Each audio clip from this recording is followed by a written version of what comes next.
histoire pour relater ce remez, cette allusion kabbalistique dans le texte, avec une histoire que Rabbi Yaakov ben Sira a vécue. Rabbi Yaakov ben Sira, vous savez qu'il avait une mission de racheter les captifs, d'y aller chercher des fonds dans toutes les contrées, là où il pouvait aller voir des notables pour l'aider à donner la tzedaka, à nourrir les pauvres dans la semaine, à plus forte raison les paniers de Shabbat, qu'on appelle les paniers de Shabbat. Et il a fait ça tout le temps. Il avait un accompagnateur arabe qui avait un âne, et Yaakov ben Sira, il montait sur cet âne-là, les deux, et ils allaient faire de l'argent. Je ne sais pas qui est cet arabe-là, c'est qui ce Gilgoul-là? Qu'est-ce qu'il fait cet arabe avec Rabbi Yaakov ben Sira? Ça, je ne l'ai pas encore éclairci pourquoi, mais je vais trouver avec l'aide de Hachem. Cet arabe, c'est qui, d'abord? Est-ce qu'il n'a pas choisi un juif pour l'accompagner? Pourquoi il choisit un arabe? Ok. Donc, un jour, il devait aller dans une ville, ramasser beaucoup d'argent, parce que cette ville, elle était loin. Il a commencé à ramasser l'argent. Après, en revenant, il passait dans les petits villages. Il a ramassé, cette fois-ci, beaucoup d'argent. Et il revenait donc par un chemin où l'arabe, il lui dit, maître, ne passez pas par cette route parce qu'il y a des choddim, il y a des brigands dangereux. C'est un endroit, une route très dangereuse. Ils vont vous piller tout votre argent. Tout cet argent que vous avez ramassé, je suis sûr et certain qu'ils vont tout vous prendre. Et en plus, ils peuvent atteindre à ton âme. Rabbi Yaakov ben Sira lui dit, tu m'accompagnes dans cette route. Je veux aller par là. Et l'autre, il le supplie. Il lui dit, Rabbi, venez, on a une autre route un peu plus longue. Il lui a dit, non, je veux arriver maintenant et je passe par là. Rabbi Yaakov ben Sira, à la Shalom, monte sur l'âne et il prend un livre, comme d'habitude. Il étudie la Torah, on sait que la Torah. Sa tête, elle est en haut dans les malachim, avec la kedusha. Il n'a rien à voir dans ce monde. Il n'y a rien qui l'intéresse, que l'étude de la Torah. Et voilà que, de loin, l'accompagnateur voit qu'il y a un groupe de personnes qui s'approchent dans la nuit, et il sait que c'est des brigands qui vont tout faire pour lui prendre cet argent. Qu'est-ce qu'il fait, cet accompagnateur? Il se sauve, il a laissé Rabbi Yaakov seul. Il rentre dans la forêt, il se cache. Rabbi Yaakov ben Sira, il continue sa marche, l'âne, il l'accompagne, en train de lire la Torah, en train d'approfondir la Torah, et il s'approche, il ne lève pas la tête. Les brigands se sont mis à rigoler. Ils ont encerclé la route, et Rabbi Yaakov, il continue, et là, il lui dit, le chef des brigands, stop, ici tu restes. Qu'est-ce qui se passe? Il ne lève pas les yeux. Il est en train de parler avec Akadosh Baruch Hu.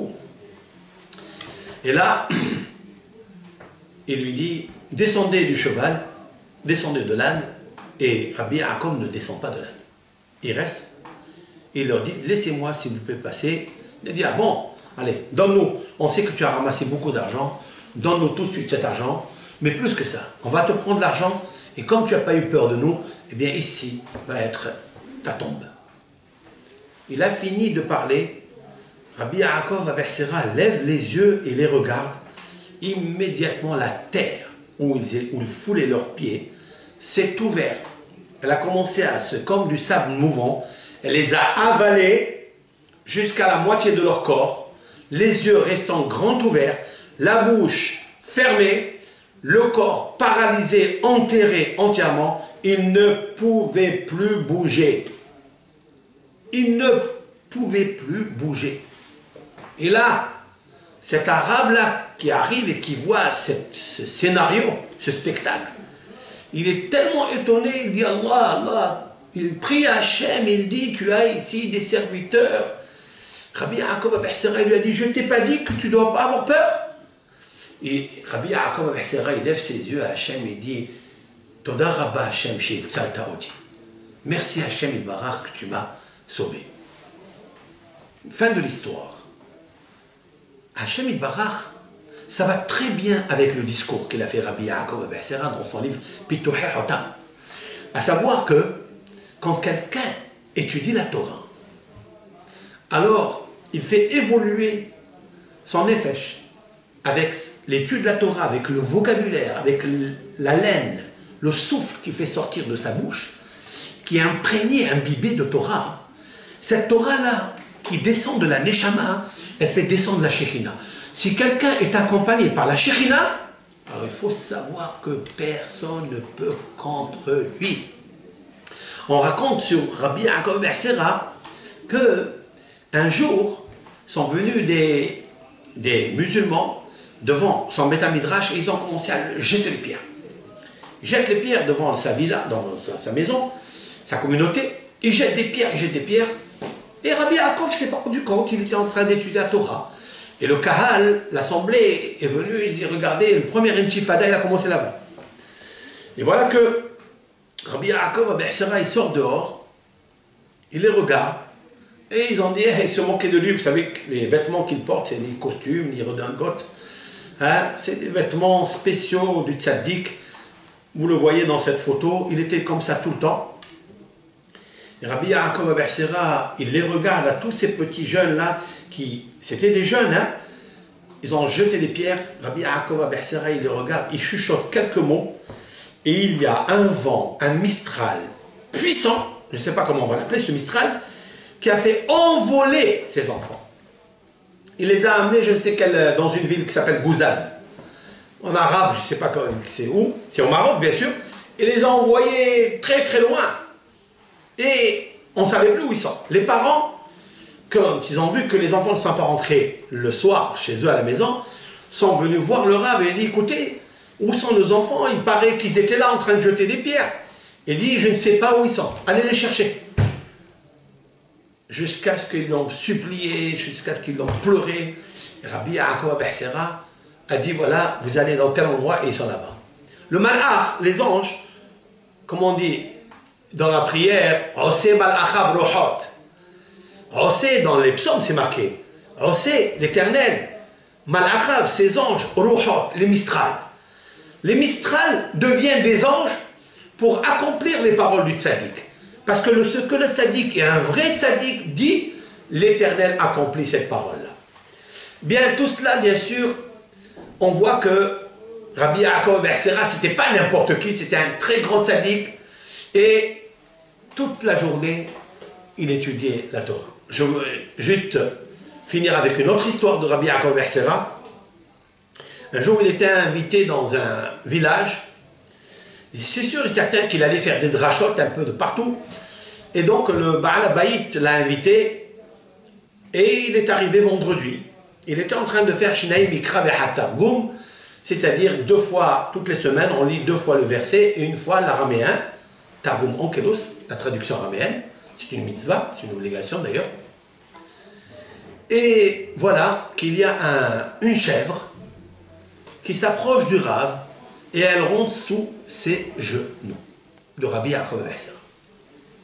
Rabbi Yaakov Abu Hassira, il a dit tout de suite, apportez-moi le couteau. Apportez-moi immédiatement le couteau.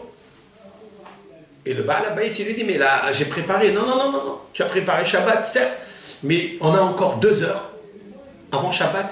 Je voudrais faire la shechita de cette chèvre. Tiens. Pourquoi? C'est celle-là qu'on mangera Shabbat. Qu'est-ce qu'il fait? Bien sûr, celui qui l'a invité, il lui dit, Rav, tout ce que vous dites, il n'y a rien à faire. Allez. On amène la truc, il la vérifie, il fait la shechita, et ils font un bon repas de cela. Après Shabbat, vous savez Shabbat, Rabbi Yaakov Abu Hassira, il rêve qu'une personne vient le voir dans le rêve, et elle le remercie, et elle pleure de joie, elle tressaillit de joie, pleurait de joie, et elle lui dit merci beaucoup, ça fait quelques années que je suis enfermé dans cette chèvre.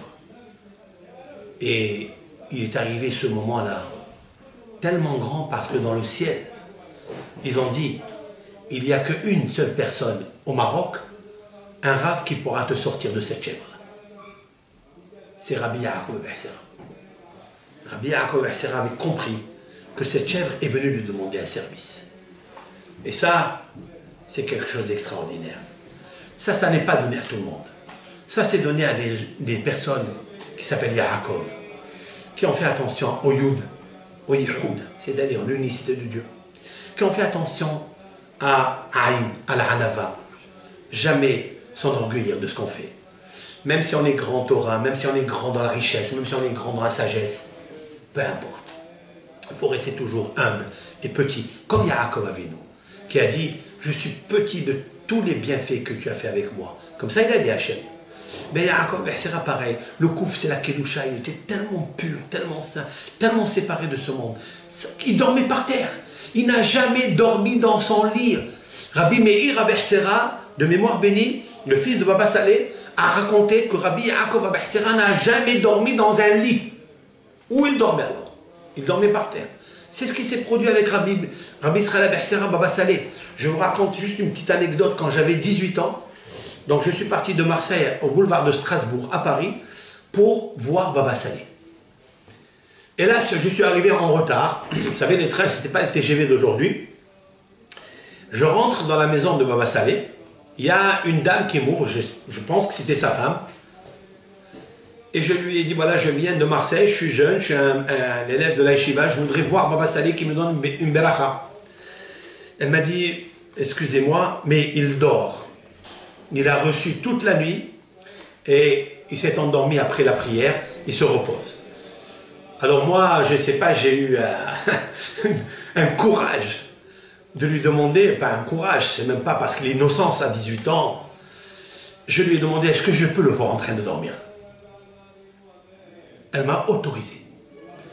Et elle m'a ouvert la porte, je regarde Baba Saleh, il y avait un lit à droite, un lit à gauche, et lui, il était par terre, sur une petite couverture, il dormait, recroquevillé, comme ça, avec une couverture sur lui, était maigre, très maigre, par les jeûnes et par la tfila, par la prière pour le Ham Israël.